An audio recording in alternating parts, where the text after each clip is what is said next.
Avez-vous déjà entendu parler d'un philosophe qui ose défier la philosophie occidentale elle-même?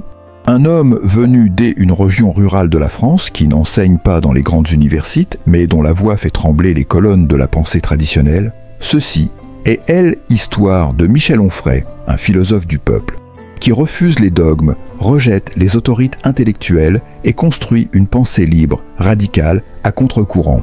Si vous êtes curieux de découvrir sa vie hors du commun, ses idées provocantes et son impact sur le monde contemporain, restez avec nous.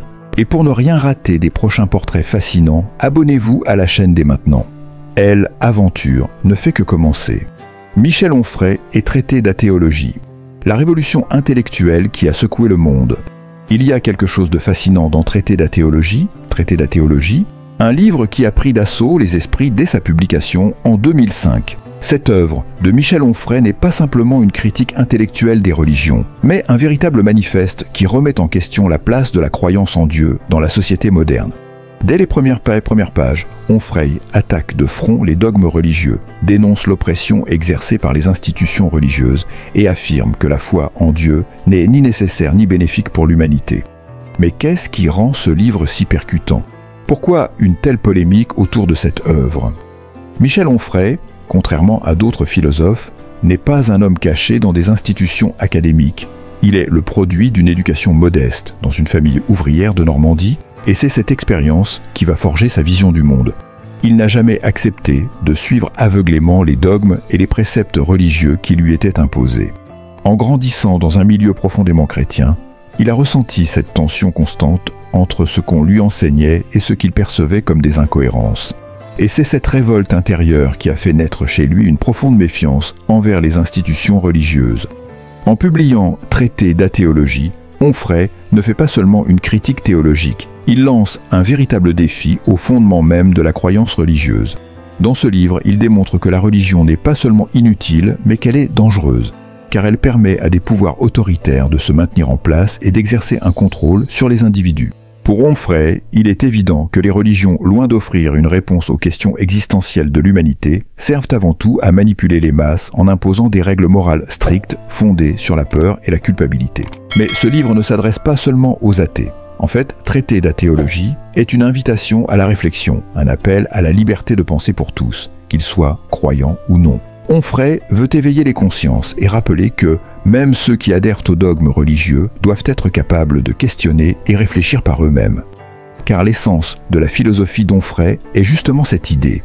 Nous devons être libres de penser et de remettre en cause ce qui nous est imposé par la société, la famille ou les institutions. Ce qui rend ce livre particulièrement puissant, c'est sa force de conviction. Onfray ne se contente pas de théoriser de manière abstraite, il attaque les dogmes religieux de façon incisive et sans compromis. Il dénonce les abus de pouvoir des grandes religions, leur rôle dans l'histoire en tant qu'outil de domination, et il met en lumière la violence symbolique qu'elles exercent sur les individus en imposant des codes moraux arbitraires. Mais au-delà de la critique, ce livre est aussi un manifeste pour une éthique de l'individu, fondée sur l'autonomie, le plaisir et l'émancipation. Onfray ne cherche pas à convaincre tout le monde de devenir athée, mais il cherche avant tout à susciter un mouvement de libération intellectuelle. Il veut que chacun puisse remettre en question ses croyances, qu'elles soient religieuses ou sociales, et qu'il puisse construire ses propres vérités en dehors des carcans imposés par la société. Cette approche fait de Traité d'athéologie une œuvre profondément révolutionnaire, qui dépasse les frontières de la philosophie pour toucher à la liberté personnelle et à l'engagement citoyen. L'influence de ce livre est indéniable. Il a changé la manière de penser de milliers de lecteurs, les incitant à s'interroger sur leur propre relation à la religion et à la société. Si certains ont vu dans ce livre une attaque gratuite contre les croyants, d'autres y ont trouvé une lumière nouvelle, une invitation à la réflexion personnelle et un défi à ne pas se soumettre aveuglément aux idées reçues. Le message de Michel Onfray, c'est avant tout celui de l'indépendance d'esprit. En fin de compte, Traité d'athéologie est bien plus qu'un simple ouvrage sur l'athéisme. C'est un cri de liberté, un appel à la réflexion, à la pensée critique et à l'émancipation intellectuelle. C'est un livre qui invite chacun à repenser ses convictions, à s'affranchir des dogmes et à vivre selon ses propres valeurs. Ce livre reste aujourd'hui l'une des pierres angulaires de la pensée moderne sur la religion et la liberté individuelle. Contrairement à d'autres figures publiques qui accumulent des biens matériels et cherchent à maximiser leur patrimoine, Michel Onfray est un homme qui semble avoir une relation très particulière avec l'argent et les biens matériels. Onfray n'est pas un homme qui cherche à accumuler des richesses, à posséder des propriétés luxueuses ou à vivre dans une ostentation palpable. Pour lui, les véritables biens ne sont pas ceux que l'on peut acheter, mais ceux que l'on trouve dans la liberté de penser, dans l'indépendance intellectuelle et dans la capacité à vivre selon ses propres principes. Bien qu'il ait connu un certain succès grâce à ses livres et ses conférences, il n'a jamais été motivé par la recherche de profits matériels. La vente de ses ouvrages, notamment traités de théologie, a certainement contribué à son confort financier, mais il reste une personne qui choisit de vivre de manière simple et modeste. Le philosophe ne recherche pas à s'installer dans un luxe ostentatoire ou à accumuler des biens inutiles. Il préfère une existence épurée, centrée sur les idées et la pensée critique. En fait, ce qui caractérise Onfray, c'est sa capacité à se détacher des biens matériels. Son choix de vivre loin des grandes villes et dans une maison simple est un exemple de cette philosophie. Il cherche à ne pas être prisonnier de la société de consommation, et ses biens matériels ne sont que des outils servant à l'enrichissement intellectuel, plutôt qu'à une quelconque démonstration de statut social. Michel Onfray a une approche assez réservée concernant sa vie privée et familiale. Il est connu pour être un homme discret sur ses relations personnelles, bien qu'il ait été marié dans le passé et ait eu des enfants. Cependant, ses opinions sur la famille et la parentalité sont claires et ressortent souvent dans ses écrits. Dans ses réflexions sur les structures sociales, Onfray critique les systèmes familiaux traditionnels et rejette l'idée que la famille doit être un lieu de contrainte ou de répression. Pour lui, la famille idéale est celle qui permet à chaque membre de s'épanouir et d'exprimer pleinement sa personnalité sans se conformer à des attentes rigides ou traditionnelles. Il est un fervent défenseur de la liberté individuelle au sein du noyau familial. D'ailleurs, ses écrits sur la sexualité et l'hédonisme montrent qu'il place la liberté personnelle au cœur des relations humaines, qu'elles soient familiales ou amoureuses. Il rejette les dogmes sociaux qui dictent comment les individus devraient se comporter au sein de la famille.